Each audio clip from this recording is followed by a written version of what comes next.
ജൈനമ്മ തിരോധാന കേസിൽ നിർണായക വഴിത്തിരിവ്. പള്ളിപ്പുറത്തെ വീട്ടിൽ കണ്ട രക്തക്കറ ജൈനമ്മയുടേത് എന്ന് സ്ഥിരീകരണമാണ് ഇപ്പോൾ വന്നിട്ടുള്ളത്. സെബാസ്റ്റ്യൻ പണയം വെച്ച സ്വർണ്ണാഭരണങ്ങളും ജൈനമ്മയുടേത് എന്ന് കണ്ടെത്തിയിട്ടുണ്ട്. ഷിനോജ് എസ് ടി വിശദവിവരങ്ങളുമായി ചേരുന്നു. ഷിനോജ്, വളരെ നിർണായകമാണ് ഈ കേസിനെ സംബന്ധിച്ചിടത്തോളം. കാരണം ഈ കാണാതായ സ്ത്രീകളുടെയൊക്കെ കൊലപാതകി ഈ സെബാസ്റ്റ്യനാണോ എന്ന കാര്യത്തിലൊക്കെ ഒരു വ്യക്തത വരാനിരിക്കുന്നു. ഇത് മാത്രമല്ല, അന്വേഷണ ഉദ്യോഗസ്ഥരോട് സഹകരിക്കാതിരുന്നതും വലിയ പ്രശ്നമായി തുടക്കത്തിലേ ഉണ്ട്.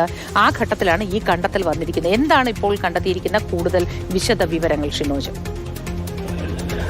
മോദി, ഈ ജൈനമ്മ കേസ് നമ്മൾ ഇത്രയും കാലം ഈ കേസിനെ കൈകാര്യം ചെയ്തത് ഒരു തിരോധാന കേസ് എന്ന നിലയിലായിരുന്നു. കാരണം 2024 ഡിസംബർ 23 പള്ളിപ്പുറത്ത് നിന്ന് ഏറ്റുമാനൂരിൽ നിന്ന് ജൈനമ്മയെ കാണാതാകുന്നു. അതിനാൽ തന്നെ ഒരു കാണാതായ സ്ത്രീ, ഒരു തിരോധാന കേസ് എന്ന നിലയിലാണ് ഇതുവരെയും നമ്മൾ ഈ വിഷയം കൈകാര്യം ചെയ്തത്. പക്ഷേ ഈ നിമിഷം മുതൽ അത് മാറുകയാണ്. ഒരു കൊലപാതക കേസ് എന്ന നിലയിലേക്ക് കേസ് തന്നെ മാറുകയാണ്. ജൈനമ്മയെ കൊലപ്പെടുത്തി എന്ന നിഗമനത്തിലേക്ക്, അതായത് സെബാസ്റ്റ്യൻ ജൈനമ്മയെ കൊലപ്പെടുത്തി എന്ന നിഗമനത്തിലേക്ക് അന്വേഷണ സംഘം ക്രൈംബ്രാഞ്ച് എത്തുകയാണ്. എന്തായാലും അതിൽ ഏറ്റവും നിർണായകമായ തെളിവ് എന്നത് ഈ പള്ളിപ്പുറത്തെ വീട്ടിൽ നിന്ന് കണ്ടെത്തിയ രക്തക്കറയാണ്. കാരണം ഈ ക്രൈംബ്രാഞ്ച് സംഘത്തിന് ആദ്യഘട്ടത്തിൽ തന്നെ ഭാഗത്തു നിന്നും, അതായത് സെബാസ്റ്റ്യന്റെ വീടിന്റെ ഏറ്റവും പുറകിലായിട്ടുള്ള ഒരു മുറിയിൽ നിന്ന് ഈ രക്തക്കറ കണ്ടെത്തിയിരുന്നു. ആ രക്തക്കറയുടെ ആ സമയത്ത് തന്നെ ഫോറൻസിക് സംഘം അതെടുക്കുകയും പരിശോധനയ്ക്ക് ഉൾപ്പെടെ അയച്ചിട്ടുണ്ടായിരുന്നു. അതിന്റെ റിസൾട്ടാണ് ഇപ്പോൾ പുറത്തു വന്നിരിക്കുന്നത്. അത് ജൈനമ്മയുടേതാണ് എന്ന സ്ഥിരീകരണത്തിലേക്കാണ് ഇപ്പോൾ അന്വേഷണ സംഘം എത്തിയിരിക്കുന്നത്.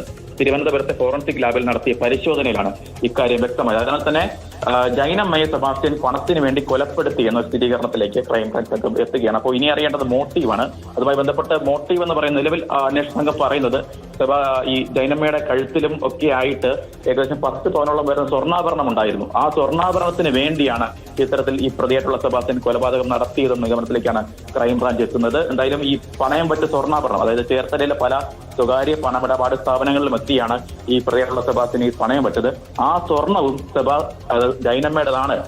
സെബാസ്റ്റ്യൻ പണയം വെച്ച സ്വർണവും ജൈനമ്മയുടേതാണെന്ന സ്ഥിരീകരണത്തിലേക്ക് ക്രൈംബ്രാഞ്ച് എത്തുന്നു. അത് ഏകദേശം ഇതിനോടകം തന്നെ ഉറപ്പിച്ചിട്ടുണ്ട്. അതിനാൽ തന്നെ ഇതുവരെ ഉണ്ടായിരുന്ന തിരോധാന കേസ് നിലയിൽ മാറി ജൈനമ്മ കൊലക്കേസ് നിലയിലേക്ക് തന്നെ അന്വേഷണം മാറുകയാണ്.